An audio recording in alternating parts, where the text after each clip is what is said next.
All right, what's up guys? Welcome back. Last two videos you saw was doing head studs, push rods, got into the CCV delete. Now let's get into some basic maintenance stuff. We're gonna be hitting the fuel filters, which people will talk about buying the Fleet Guards, they talk about buying the Donaldsons, they talk whatever. If you're not like on a FASS or a Air Dog, in my opinion, they're all the same. I'm gonna get a lot of hate for that down in the comments. You're more than welcome to comment below. I run straight Amazons. I have since I bought the truck. It's been over 5 years now. Continue to do the same. Show you guys what the box looks like. I think you can get them off Amazon for the front and rear one for like 40 bucks. I'll have my exact one I bought down in the description if you want to order yourself one. And I'm gonna walk you step by step on how to put these cheap Amazon ones in, and we'll keep going. This is what shows up in your box. Got your water separator right here. You got your one that's in the engine bay right here. Guys, I'm telling you, I'm gonna pull the one out and it's this exact one. So we'll see how dirty it is and I'll walk you guys through it. Okay, so up under the engine bay, if you've never done fuel filters, they are right down here. There's a little plastic cover, should be next to the brake master cylinder. This is one of the things whenever I do the fast on mine, I want to delete the fuel bowl, just clean the engine bay up a little bit, but you are gonna have to put some force in this. I'll show you what size socket it is as soon as he gets it off. All right, so this is the size that you're gonna need. It's a shallow. I'm pretty sure we bought the socket just for this. Before you get into loosening this, there is a little drain. It's a little yellow piece right there at the bottom. As you can tell, we started loosening it. We actually forgot to drain it. That's how much he's done this. But anyway, we're gonna get underneath there and hopefully we'll be able to show you where the drain valve is and just drain it into a bottle. Not a whole bunch comes out. And then you'll be able to pop the filter out. Okay, so before you loosen that, the cap on there, that is the drain.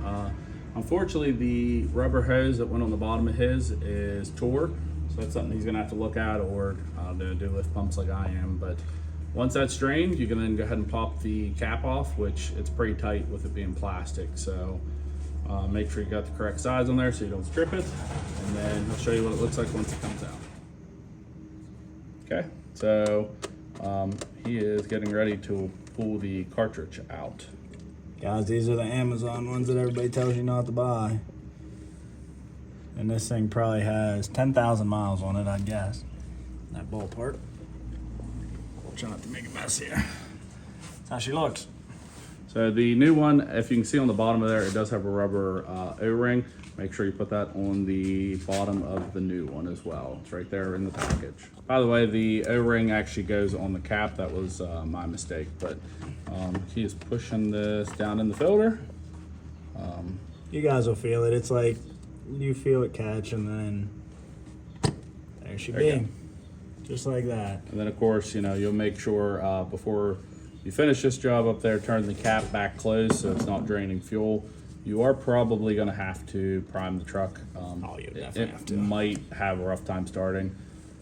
All right, so that's back in, the valve is closed. He's gonna clean the housing up a little bit. Per Cummins, the spec on that is tight and then a quarter turn more. Don't go wild, it's plastic. So we're getting underneath the backside and do the other one. All right, guys, got a little light under here so that you can see what we're doing. So the blue wire, which I'm gonna need both hands to unclip that. That's gonna come out. You're going to spin the filter off. And before I do that, there's a little, I don't know what you wanna call it. Peacock, I guess you can call it. You're gonna spin that open and it's gonna leak all over the drive shaft and make a huge mess and it's pretty annoying. But you're gonna drain all that out. You're gonna unclip this and then you're gonna unscrew this. So if you're having a problem like I am right now with unscrewing that, they make, I'm gonna hold them up here, these nice, huge oil filter pliers. Sell them at Harbor Freight, and they are gonna be your best friend, and they're gonna get that right off for you, okay? So, I would try to do that, but remember, just drain the fuel first, unclip it, then spin it off. Once I get it off, I'm gonna show you how to get this off to put it back on your other one. So let's go ahead and get guys, not the most successful setup, I'm not gonna lie.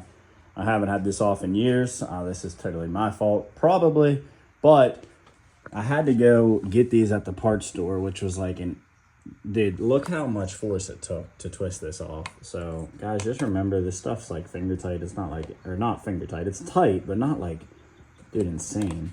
Anyway, if you're looking for a quick pair, I'm sure you could probably get them off Amazon. And then the water sensor that has to come out, just used a pair of channel locks. Make sure you're very, very careful, guys, when you twist this off. This is just plastic. I'm gonna clean this up really well before I have to put it back on, but you need to keep that in mind. These are just plastic. This gives you a better look of that caulk that you can go ahead and spin open to drain the fuel out. So let me get the new one. Let me twist this in, show you guys what it looks like, and then that's how you do your fuel filters. All right. It's actually funny. I wanted to show you guys this. So the new setup comes with an O-ring. That O-ring that you're going to replace, maybe right there.